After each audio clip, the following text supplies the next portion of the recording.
دیار ئەوڕۆ لە بەڕێبەرایەتی گشتی ئاسایشی هەولێر و هەروەها دادگای لێکۆڵینەوەی ئاسایش دوو دۆسیەی کۆمەڵێکی تر لە چالاکوانان و ڕۆژنامەنووسان ئیحالەی دادگای تاوانی دووی هەولێر کرایە بە مەبەستی دادگایکردنیان وەک ئەو ڕۆژنامەنووسێک کە پێشتر سزا دران هەرێکی بۆ ماوەی 6 ساڵ. ئێستا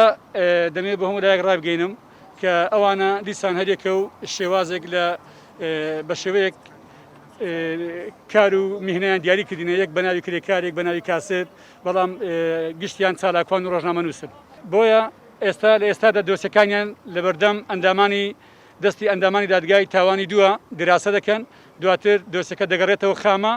مەوعید دادەنرێ لە بۆ محکەمەکردنیان. تا ئێستا عەدەدەکەیان دوو دۆسیەکیان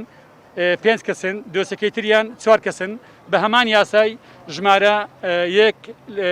مادە 1 لە یاسای ژمارە 21 ساڵی 2023 پەرلەمانی کوردستان کە بری ناوەڕۆکی ئەو یاسایە ئەوەیە ئەوانە هەڵساون بە تێکدانی ئاسایشی نیشتیمانی کوردستان. ناوەکان مەسعود عەلی حاجی، شێروان تاها ئەمین، طبعا شێروان تاها ئەمینە شێروانە چیتر لە شێروانی نییە. کارگەر عەباس عەلی، بەندەوار ئەیوب ڕەشید، ئەوە دۆسیەیەکە وەزبەیەک نارداون وەزبەکەی تر کە نارداون بە دۆسیەیەکی تر بە ناوەکانی عامر خالید عەگید، فرسەت ئەحمەد سەعید، جەمال خەلیل مەجید، سلێمان کەمال سلێمان موسا ئەحمەد. ئەوانە چەند دەبێت جیراون تا ئەوانش ئەمە بەنسبەتە خۆمان نەمان بینیون و وەکالەمان بۆ نردونە ژوورێ یەک دووەچیان لەوانەوە فێر کردوونە کە پێیان بڵێن ئێمە ئامادەنینە ئێوە پارێزەرمان بن و ئێمە پارێزەرێکم نرد ڕوبەڕوو لە ئاسایش یەک دوو ناولەو ناوانە پێیان گوتبوون ئێمە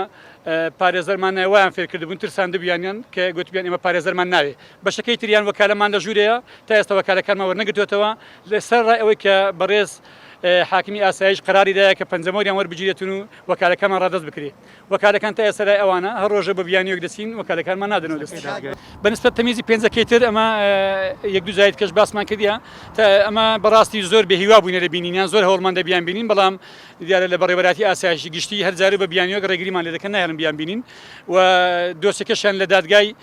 تەمیزە لە دەستەی سزایی دووە و لە ژێر لێکۆڵینەوە لە مناقەشەدایە ئینشاڵڵا بڕیارەکە لە بەرژەوەندی وەتەواو دەبێت. هەمومان دەزانین بۆچیە ئاسایش ڕێگە ناداتون و تەواو ڕێگە نادا بەڵام شتێکی دەمێت بەڕێستان ڕابگەینم ئەوەی کە بیانی ئاسایش ئەوەیە تا ئێستا بۆ ئەوانە لە زیندانی ئاسایشن بیانیەکان ئەوەیە کە گوایە بەڕێوەبەراتی چاکسازی گەوران بینایەکەی لە ژێر تعمیرکردندایە طبعا ئەوانە هەمویان خەڵکی بادینانن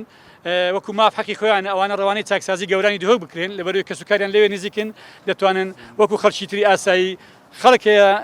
زیندانی داعشە سزا دراوە و کەسوکاری دێندەیان بینن ئەوانش حەقی خۆیانە بگەڕێنەوە خۆ ئەوانە داعشن نەهیز ئەوانە چالاکوان و ڕۆژنامەنووسن بۆیە حەقی خۆیانە بیان ڕەوانەی چاکسازی گەورانی دهۆکیان بکەن ئەگەر هەولێر لە ژێر تعمیرکردنەوەدایە بۆیە کەسوکاریان وەکو خەڵکەکانی تر هەفتەی جارێکە دوو هەفتە جارێکە کە سادەترین مافی خۆیانە کەسوکاری خۆیان ببینن و هەموو شەنگرتە ڤیدیۆیان لەگەڵ ئەنجام درراوە لەو معلوماتی جەنابتر قسەیان پێکراوە جا